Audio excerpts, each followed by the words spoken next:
Hello, today I'd like to talk about the console war. The console war is, well, I don't know, it's a little silly. I mean, I think it's good that there are multiple consoles out there because it promotes competition. But I think, people are declaring a winner or a loser. This platform is dead. This platform, needs to change.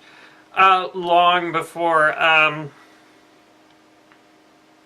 it's necessary. And certainly, if you look at Xbox One's getting a lot of negative feedback. Oh, they have to drop the Kinect sensor and they have to do this. And, you look at the console cycles and like resolution gain, and let's take the PlayStation 3 versus the Xbox 360, for example. Like, at launch, PlayStation 3 games usually looked worse than their counterparts on Xbox 360. I mean, that's what happened, but, as people figured out the console hardware, they got some really amazing graphics. I mean, I would argue The Last of Us looks better than anything on Xbox 360. So, I mean, regardless of the differences in the hardware, it at launch, the differences in the quality of the games at launch, it didn't really affect sort of where they ended up. And this is the point we're at, is that we're very early in the console cycle. People are both trying to, trying to figure out how to best use the hardware, and trying to figure out how to make the most of the different consoles. And it's a hard process. And while, it'd be fun to develop a launch game, I don't know, that's just sort of, I don't know, some game developers like the idea of having a game launch a console. Just sort of a special thing. You get to work with the pre-release hardware and whatnot, but it's a real nightmare. It's terrible because basically you're given something and you said this is maybe what the thing will end up as, and so you have to develop a game for something that you don't really know exactly where the end point will be. And it's, usually a moving target and blah, blah, blah. So, I mean, I don't envy anyone developing launch titles, even though I like the idea. It's in the execution, it's very, very challenging. So, I mean, people saying, oh, winner, loser, already, and is silly. And I think, also saying, we got to get rid of that Kinect or whatever out of the box is also somewhat short-sighted. I think because, like, there hasn't really been much time to really establish why it's good to be in every unit, but there may be a very good reason. Because frankly, there's not a good reason to own a PS4 or Xbox One at this point. Well, I say this the day before Titanfall comes out.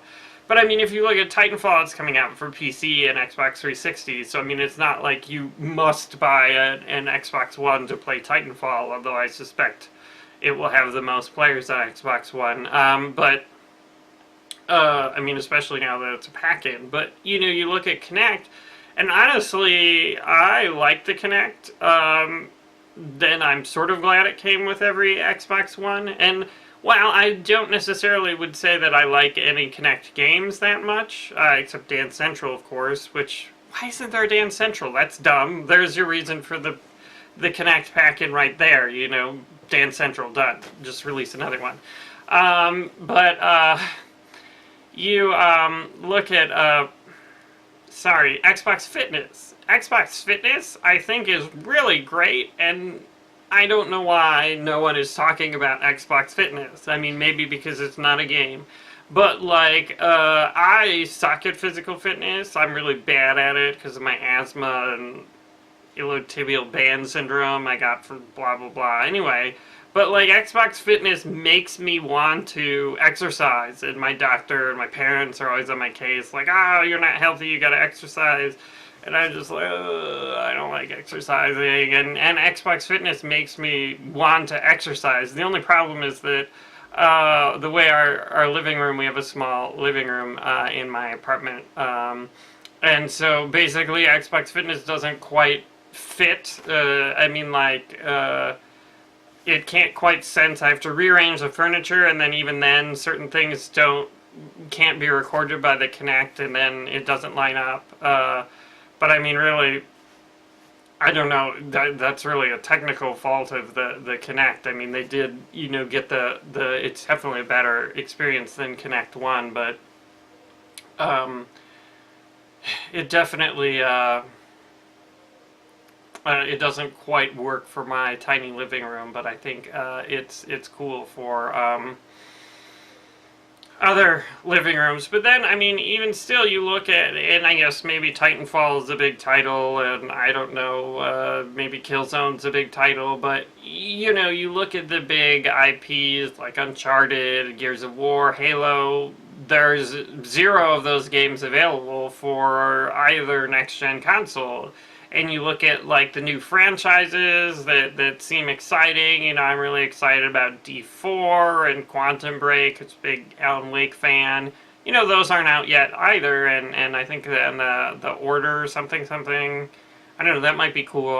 I don't really know much about it, but I mean that's sort of a new IP that's only on the PlayStation 4. And so I mean, like, the games really aren't there. And it's very easy to look at the resolution of the consoles and compare them and declare a winner or loser based on the price or based on whatever. But I mean, you look at the Xbox 360 and the PlayStation 3 when they launched and where they are today, and I think it's just a totally different environment. And I think it's much too early to say this guy won and this guy lost. But, I mean, then you read articles that are essentially, they got to drop the camera, or, PlayStation 4 wins, or, like, Titanfall is going to kill everything on PlayStation 4. I mean, I don't know, we'll see, but, it's very difficult to declare a winner or loser.